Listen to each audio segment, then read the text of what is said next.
Hey there, this is my Bone Broth 101 video. I'm making this specifically for a friend who asked me to help her get started on making her own bone broth.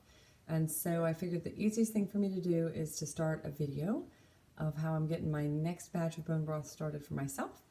And I'll show some of the basics and all of the ingredients, and then I will post that both to YouTube and to my Facebook wall.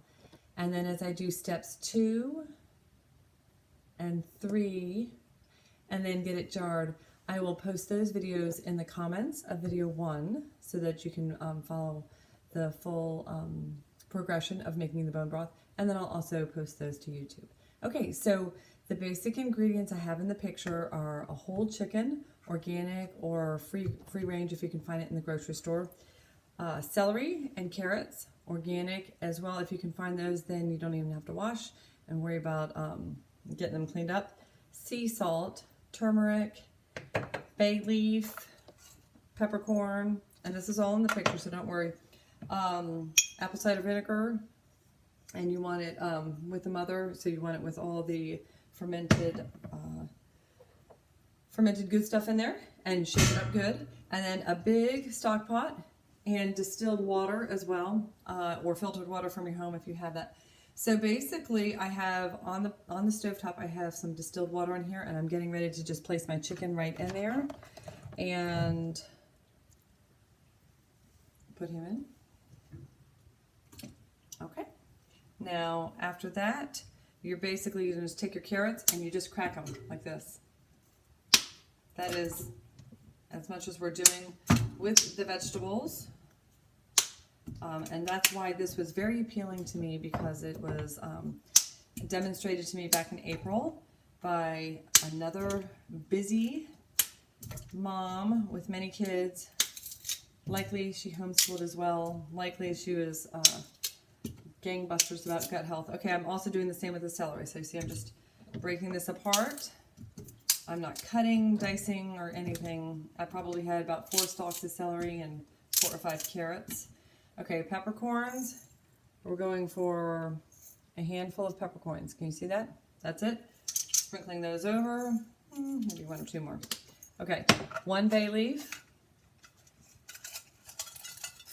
Okay, well, if your bay leaf comes out that tiny, go for more. 1 bay leaf. Turmeric, I'm going to go like maybe a teaspoon. That I typically add a lot more after I have pulled the meat and skin out. I add that more for flavor and just for more anti-inflammatory.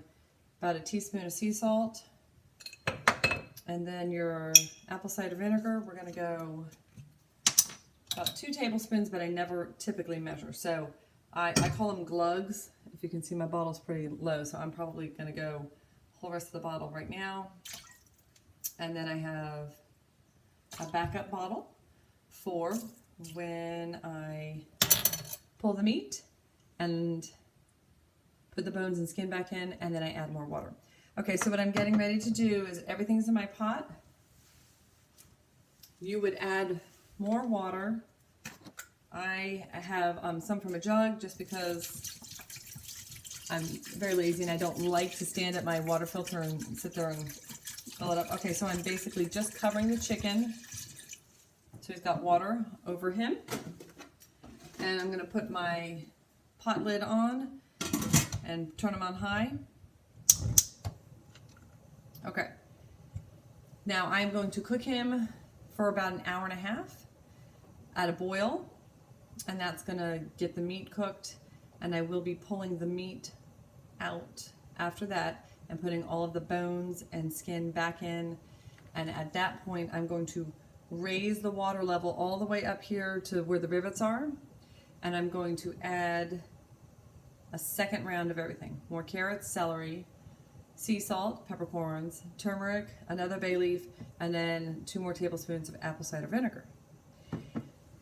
At that point, you're going to simmer for 24 hours minimum, up to 48 hours. I leave mine on my burner on a very low flame of gas.